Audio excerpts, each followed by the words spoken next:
Russian dictator Vladimir Putin, who increasingly irritates Trump, faces a dilemma.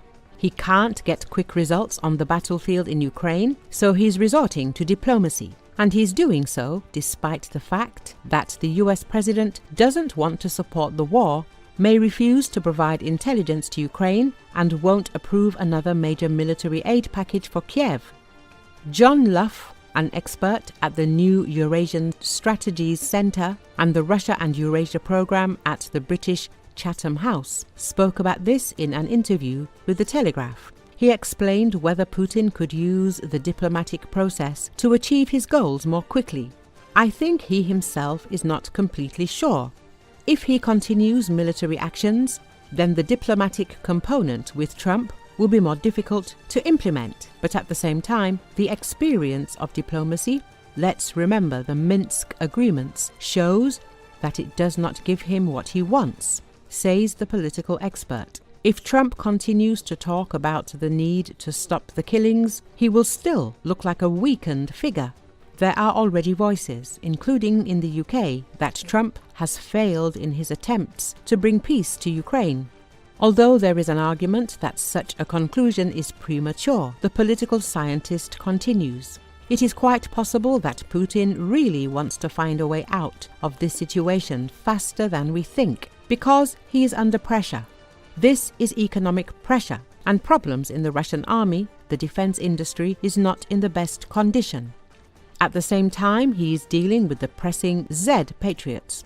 Putin has driven himself into a situation from which it is not so easy to get out, notes the expert of the Centre of New Eurasian Strategies.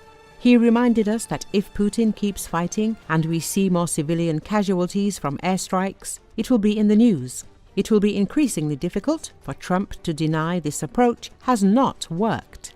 At the same time, Trump's efforts have led to the first personal contact between the Russian and Ukrainian sides in a long time. And no matter what anyone says, the exchange of 1,000 prisoners of war from each side is a very significant figure, and for Ukrainian families, this is of great importance, the British expert emphasized. A mechanism for dialogue between the two sides has emerged. But if we are to believe the reports that Medinsky told the Ukrainian side at the first meeting, this does not give grounds to believe that there is a real desire on the part of Russia to conclude a truce or reach a peace agreement as quickly as possible. John Lough concluded.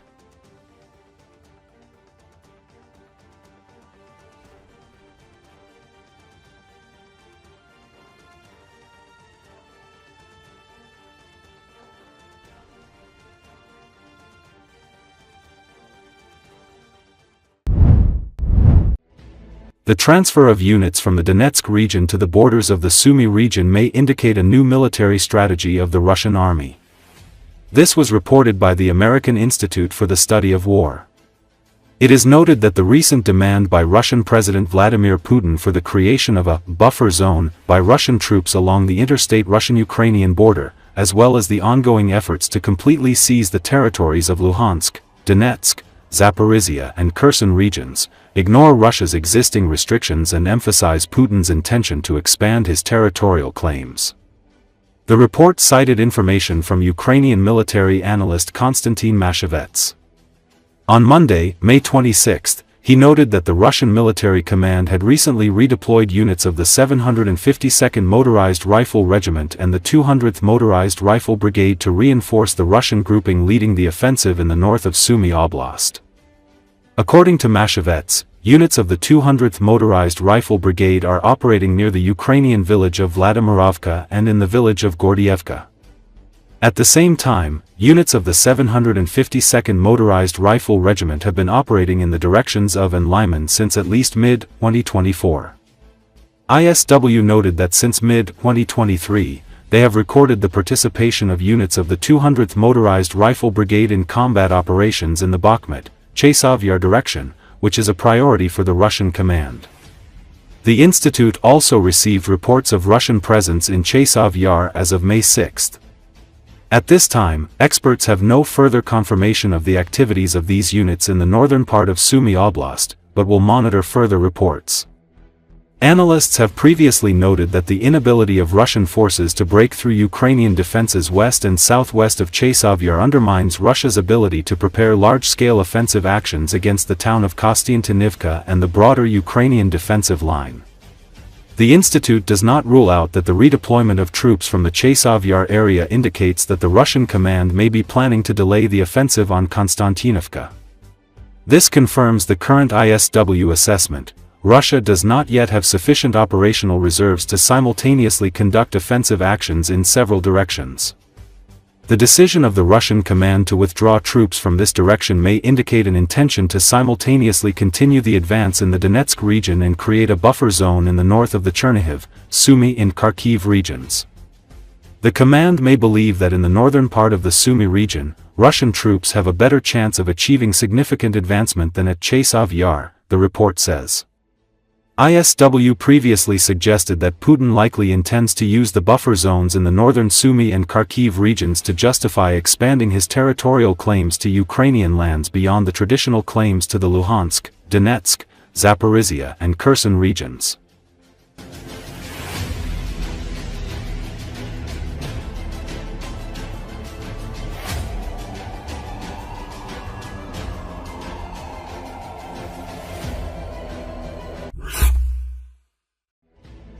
Fighters of the 22nd Separate Special Forces Battalion of the Ukrainian Armed Forces have waved the Ukrainian flag with the battalion's emblem in the village of Kyiv in Sudzha district of Russia's Kursk region.